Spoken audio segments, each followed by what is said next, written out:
Meningkat antara pemandu teksi berdaftar dengan pemandu Uber, semakin ramai penumpang menggunakan perkhidmatan Uber kerana ia dikatakan menawarkan servis yang lebih baik, pemandu yang mesra serta harga yang berpatutan. Namun, adakah dakwaan ini terbukti kebenarannya? Tidak baiklah. Sebab efek kita punya bisnes efek. Kita kurang pelanggan lah. So dia Grab kita punya customer, so kita kurang lah. So kita pendapatan pun kurang. Sepatutnya kena ambil tindakan lah, sebab kita pergi inspection semua kita buat. So dia orang buat tak apa-apa, dia pakai taxi biasa, pakai kereta biasa kan. Ni Uber taxi ini actually the problem is kita punya penjaga lah. Taxi punya ni dah turun sekarang. So lebih baik Uber taxi saya tak tuju punya. Berwajib lah, macam Spark ni dia kena ambil tindakan lah. Untuk pemandu taxi, untuk bela kita orang pemandu taxi ni. Pasal kita orang macam-macam, kita orang bayar. Macam dia orang ni tak bayar apa. Kan? Keuntungan je. Di sebalik keluhan pemandu teksi yang melihat perkara ini sebagai merugikan bagi mereka, majoriti menganggap kehadiran perkhidmatan Uber ini menjejaskan pendapatan mereka. Malah sebenarnya para pemandu Uber tidak berdaftar dengan pihak berwajib, malah mendapat keuntungan yang lumayan jika dibandingkan dengan pemandu teksi. Ini merugikan para pengusaha teksi di samping menutup peluang perniagaan mereka. Untuk taksi biasa tu, I think kena selalu ada macam kena supervise lah dia punya pemandu taksi, check background diorang dulu before bagi lesen memandu ke, untuk tengok macam mana diorang punya previous history, ada apa-apa case ke. Setakat ni kalau taksi meter setakat ni okey, diorang punya layanan pun okey, peramah dan kalau dengan kita lokal, diorang sangat peramah dan bagi guide lah. Uber lagi bagus. Sebab saya lebih selesa guna Uber. Kira macam kalau nak pergi destinasi ke apa, macam yang Uber ni dah tahu dah. Kalau taksi susah, nanti diorang tak tahu yang bahagian mana kita nak. Kalau saya jadi pemandu taksi pun, saya rasa macam tu juga. Tapi bagi saya lah, saya sebagai seorang pelajar, gunakan Uber lagi senang. So pendapat saya, Uber tu boleh dikekalkan lah. Diharapkan agar isu ini boleh ditangani secara berhemah dan bijak, ibarat menarik rambut di dalam tepung, rambut tidak putus, tepung tidak bersederak. Okey, walaupun apa keluhan dan juga apa yang nak kita katakan oleh pihak pemandu taksi sendiri, tetapi akhirnya pengguna itu yang buat keputusan. Nak A ke nak B? Dan inilah yang mencetuskan persaingan. Betul? Cuma nak mengklasifikasikan persaingan itu sebagai sihat ataupun tidak sihat, ia bergantung pula kepada pengguna ataupun kepada pengusaha. Kalau pengguna mungkin kata ini persaingan yang sihat, pengusaha taksi mungkin kata ini tidak sihat. Contohnya lah. Jadi ada satu poin yang mana kita tidak boleh bertemu dengan bersetuju bersama-sama. Sebab tadi pun Ismail menemu bual pengguna, menemu bual juga pemandu taksi. Dan hari ini kita bawa orang tengahnya. Kita bawa orang tengah dan orang besarnya. Orang besarnya, okey. Suruhanjaya Pengangkutan Awam Darat sebagai satu suruhanjaya yang selama ini memperjuangkan hak-hak mereka di dalam industri pengangkutan awam darat ini, dan pengerusinya bersama-sama kita. Tan Sri Syed Hamid Albar, apa khabar Tan Sri? Baik, alhamdulillah. Syahril, terima kasih. Terima kasih sudi bersama kita hari ini. Ajak saya bersama untuk kita bincangkan isu yang agak hangat kadang, kan. Kadang dia nampak membakar perasaan dan tapi saya fikir kita ni SPAD ni adalah agensi pelaksana. Sebagai agensi pelaksana, kita kena ambil kira kepentingan industri tu dan kepentingan pengguna. Jadi apa yang kadang kita berdepan dengan dilema untuk mengimbangkan kedua-dua keperluan. Kita kata sama ada sihat atau tidak sihat. Ini dunia dah berubah. Kita tak boleh duduk di tahap di mana kita kata tak boleh, kita kena stopkan teknologi ke IT ke semua dah berubah. Di seluruh dunia dia berubah. Jadi bagaimana kita menyesuaikan diri kita kepada perubahan yang sedang berlaku supaya kita dapat bersaing. Kalau bersaing tak sihat, misalnya orang menggunakan kereta tak ada lesen, itu kita boleh tengok. Kan, kereta private itu kita boleh tengok. Tapi sama ada kita akan menjadi kita boleh berkesan atau tidak, akhirnya bergantung pada pengguna. Pengguna hendak perkhidmatan yang baik, yang mudah. Dan don't forget, jangan kita lupa bahawa kita ni hidup sekarang kat Malaysia ni. Kebanyakannya orang muda. Betul. Dan orang muda punya keperluan. They are willing to pay slightly more. Saya nak katakan app transportation ni is not necessarily cheaper. Ada yang lebih mahal? Ada masanya dia lebih mahal. Dia ada search charges. Kadang ada dia queuing system dia. Kalau you nak dalam 5 minit, you tak dapat 5 minit, you kena tekan lagi. 10 minit datang, RM10 dia naik pula ini. Dia tak tetapkan. Tapi orang kata keretanya bagus, dia bagi saya air, pakai bagus, dia adab, dia sopan pada saya. Ini perkara-perkara yang perlu kita tangani tanpa emosi. Di seluruh dunia tidak ada emosi. Kita jangan hentam kerajaan, kita menghasut orang untuk benci kerajaan, konon kerajaan tak peka atau tidak menghayati. Ini kita kena elakkan. Di atas tu SPAD pun berdepan dengan banyak masalah pasal kedatangan Uber. Tapi kita kena tanya soalan, pasal apa app sistem ni becomes very popular? Why? And they are using the type of cars. Pasal apa dia ni? Saya fikir industri ni adalah satu industri yang bermasalah. Saya punya pandangan. Industri ni misalnya kita punya sewa beli sistem pun tak mendatangkan manfaat kepada pemandu. Sedangkan pemandu yang sama ada bawah Grab ke Uber ke, dia menggunakan kereta dia sendiri. So dia tak ada sewa. Dia bayar hanya kalau dia ada loan ni. Tapi itu semua ada, dia menyebabkan dia mungkin bertentangan dengan undang-undang. Dia tak ada lesen untuk bawa charge tambang. Lepas tu insurans dia untuk private, bukan untuk bawa orang. Dan benda-benda macam ni, PSV dia tak ada. Jadi perkara-perkara kita nak supaya persaingan dilakukan dengan cara sihat. Sihat bermakna law compliance, kita ikut patuh pada undang-undang. Itu saja. Ya, Tan Sri, kita nak sebut lebih banyak lagi sebenarnya option kepada pengusaha industri taksi itu sendiri. Kalau katalah ini lebih menguntungkan, kenapa adakah mereka boleh bertukar contohnya kan kepada pengguna pula, kalau yang ini lebih bagus, itu hak mereka untuk bertukar juga, itu kata pengguna lah contohnya. Dengarkan seketika antara reaksi orang awam mengenai apakah pilihan mereka, sama ada taksi ataupun digelar kereta sapu secara atas talian, aplikasi pengangkutan lah. Baik, sama-sama kita saksikan. Ikutkan penggunaan teksi ini, saya lebih suka teksi persendirian. Sebabnya teksi persendirian ni senang, kita nak pergi mana pun dia tak kisah. Jadi yang teksi-teksi yang ada lesen, yang diiktiraf, yang ada company itu, masalahnya jarak dekat dia tak nak pergi. Dia orang milih tempat, dia orang cakap jam lah. Kadang-kadang saya biasa kena jarak dekat RM20-40, padahal kalau ikutkan meter dalam RM7. Bila naik teksi, dalam keadaan teksi itu dalam tu kotor, menjengkelkan, bergantung sana sini lah, anak patung penuh lah, macam-macam di dalam teksi ini. Dengan pakaian pemandu teksi yang dikatakan tak selesa lah dari pandangan orang awam dan juga pelancong-pelancong asing. Kita pilihan teksi yang persendirian. Kenapa? Sebab saya call je 15 minit lepas tu dia datang. Teksi yang biasa ni dia macam memilih juga. Kalau kata kita nak pergi tempat yang susah nak masuk, dia takkan hantar lah. Tu jadi saya suka pakai yang persendirian ni. Pemandu yang persendirian ni kebanyakannya okey lah pada saya kan. Untuk teksi persendirian ni, lagi selesa kita gunakan teksi yang persendirian ni.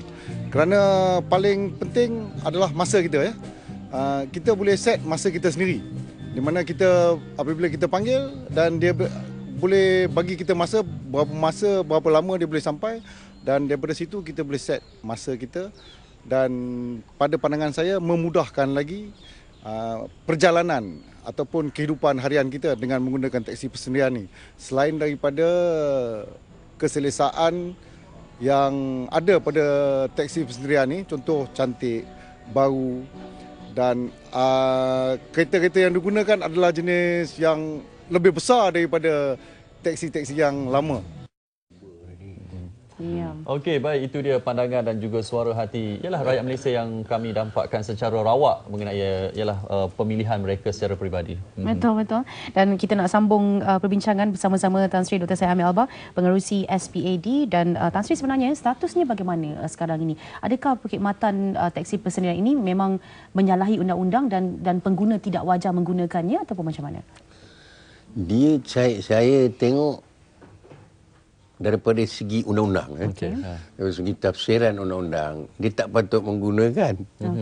Tapi kalau kita dengar dan kita punya survey yang kita buat, lebih 80% daripada pengguna out of 50,000 surveys, besar betul respon kita buat online, over 80% nak persendirian, nak app ni lah, app transportation, website punya transportation, kerana dia kata dia tidak tertakluk pada kereta, dia cepat, dia tak bercakap sangat berkenaan berapa kos, tapi dia cakap selesa, perkhidmatan. Yang mereka suka. Kita dalam servis industri ni yang orang ukur kita dari segi perkhidmatan yang kita pergi. Jadi kita dilema di antara itu. Lepas tu kita pun faham berkenaan dengan sistem pengusaha ni. Pengusaha orang yang gunakan sekarang ialah dia sewa. Sewa beli. Bila sewa beli, saya calculate lah dalam saya punya rough calculation.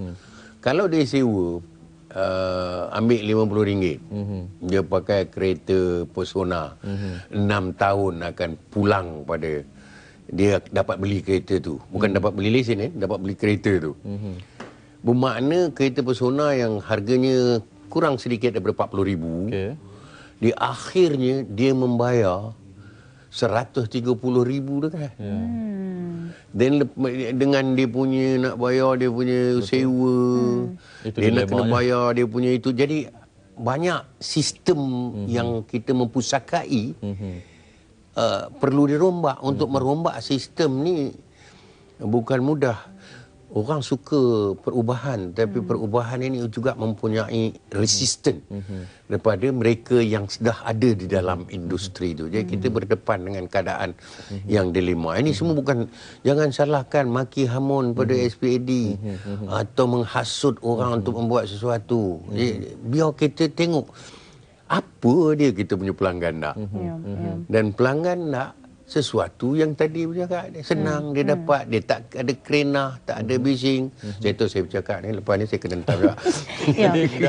Apa yang Tan Sri sebutkan, sistem yang dilegasikan itu nampaknya sejak sekian lama, sejak bertahun-tahun, ia memang tidak goyah. Sistem itu selalu menang berbanding dengan pengguna. Tapi sehinggalah munculnya pencabar seperti aplikasi pengangkutan ini ataupun teksi persendirian, barulah kelihatan goyang sedikit. Jadi mungkin tidak bolehkah Tan Sri sebutkan ia agak sukar kerana penerimaan positif itu sukar juga untuk kita dapatkan.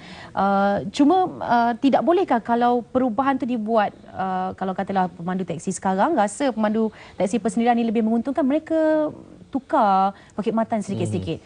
Kalau katalah yang tu lebih baik, itulah lebih sopan, bagi air, bagi coklat, mereka pun buat juga. Kereta tu cantik sikit contohnya. Tambang dia ada dua kumpulan. Tadi saya fikir kadang keliru gitu kan. Dia dalam teksi industri ni ada teksi yang halal, yang berlesen, yang dimiliki oleh individu. Lagi satu ialah dimiliki oleh pengusaha. Dua-dua ni yang mula-mula dalam sistem pemberian lesen, majoritinya adalah kepada lesen individu. Tapi akhirnya mereka jual kepada syarikat. Dan syarikat jadi pemilik besar sekarang. Selain dia dapat dia lebih daripada syarikat sekarang lebih daripada 60% dimiliki oleh syarikat. Syarikat pula bila dia sewa, dia buat sistem sewa beli. Ini di luar bidang kuasa ini. Dia buat sistem sewa beli. Sewa beli ni dia punya rental ni mahal. Jadi pada saya boleh apa pun kita nak buka boleh, tapi bukan di dalam bidang kuasa SPAD. Dia memerlukan, saya satu masa bila mula-mula saya dilantik, saya kata ada banyak perlu ditukar kalau kita mahu membawa reform. Tetapi mesti ada political will to tukar dan kita mesti meyakinkan kumpulan yang ada sekarang bahawa persaingan yang ada begini tidak akan dapat dipertahankan. Ini kemapanan dia tak ada. Now with dalam seluruh dunia, ambil US, saya baru kaji di US punya tu. 75% of the people using app transportation system. Europe is the same. In London, di London black cab. Dia challenge, bawa minta mahkamah putuskan sama ada app ni haram atau tidak. Mahkamah buat keputusan tidak haram. Tidak haram. Jadi macam mana kita nak ini? So I think we must embrace lah. Kita kena dalam bahasa percintaan ni kita kena memeluki atau peluk perubahan dan cari bagaimana kita dapat masuk diri kita di dalam perubahan yang sedang berlaku dengan pesat. Kita kena mendepaninya, bukan menolaknya. Menolak tak boleh, ni impossible.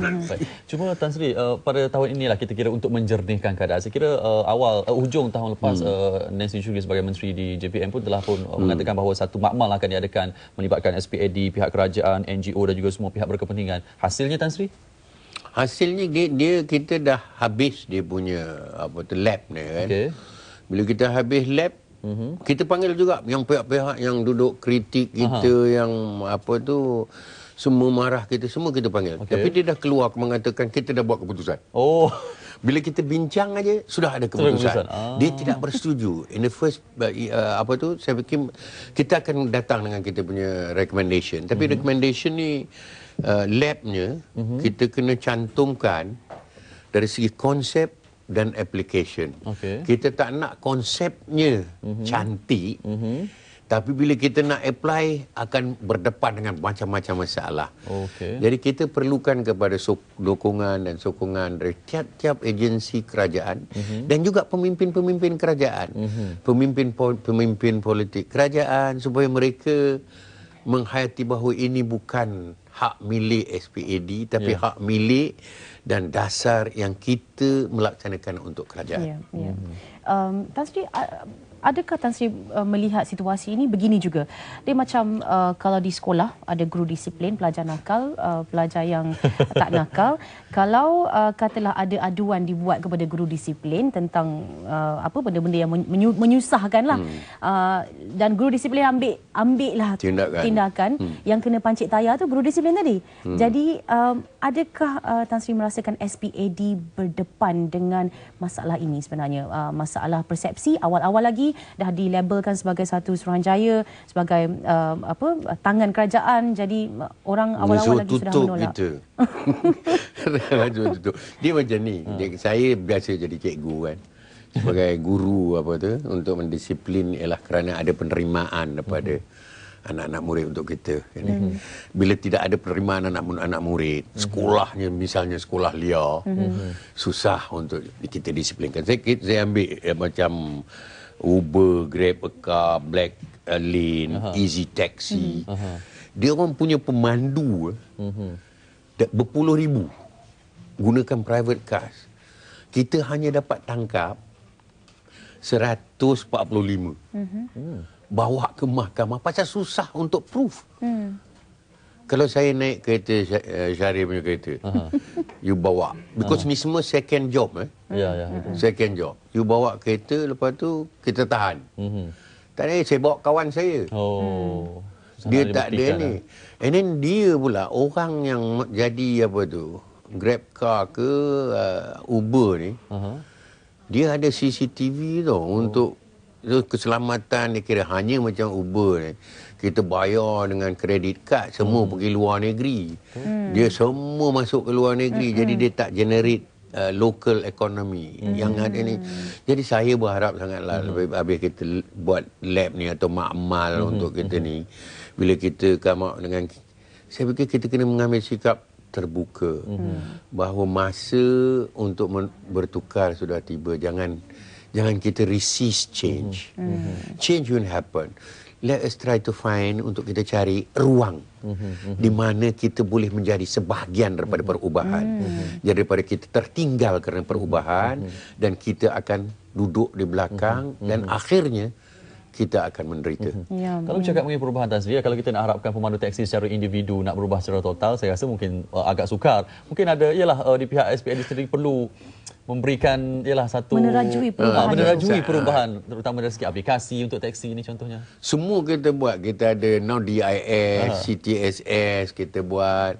Lepas tu kita adakan latihan untuk kita adakan latihan keselamatan, latihan kemesraan penumpang. Latihan kemesraan pun ada. Macam mana nak ini kan. Jadi akhirnya dia mesti datang daripada kita sendiri. Dan dalam tekanan hidup masa inilah, I think cost of living memang tinggi. Jadi kita tengok patternnya ialah orang buat kerja nombor 2 dalam dan kalau kita nak memilih sangat pelanggan, kalau kita nak pergi daripada KLCC ke SPAD, kita charge RM40. Orang macam mana nak naik kereta? Dia kata okey, dia telefon, tekan aja. Berapa minit awak perlukan? 5 minit. 5 minit benda tu dah datang. Keretanya, selamat pagi Encik. Encik haus. Buka pintu lagi. Dia bukakan pintu. Haus, dia bagi minum. So, it's a cara membuat dan juga dah berubah dan juga lifestyle sekarang orang mengharapkan perkara-perkara begitu sekarang ini. Saya fikir orang muda punya selera, kehendak dia, dah ada. Saya tengok macam kita punya lain public transport ni. Naik, dia orang bising-bising kan. Everyone, affect everyone. It affects me directly or indirectly. Tapi dia gunakan pasal dia yang paling convenient. Paling mudah, paling selesa. Dia boleh tiba daripada satu tempat ke satu tempat cepat. Jadi, saya berharaplah kita jangan buang masa kita lah. Jangan untuk hentam, maki hamun. Itu bukan cara untuk menyelesaikan masalah. Dia ada adab, ada tertibnya kita bawa. Saya tengok orang banyak bercakap, kadang dia tak tengok pun website kita, Twitter kita jawab semua. Kita ada bahagian aduan. Tiap-tiap kali orang bawa pasal ni kita jawab. Misal kita perkenalkan satu sistem baru. Tujuannya baik. Kita sistem bus network reform misalnya. Sistem baru untuk banyak lebih orang senang. Tapi akhirnya pengusaha tidak memenuhi dia punya. Ini dan problem kita dapat feedback macam-macam orang. Kita ambil dan buat perubahan-perubahan. Jadi kita sensitif.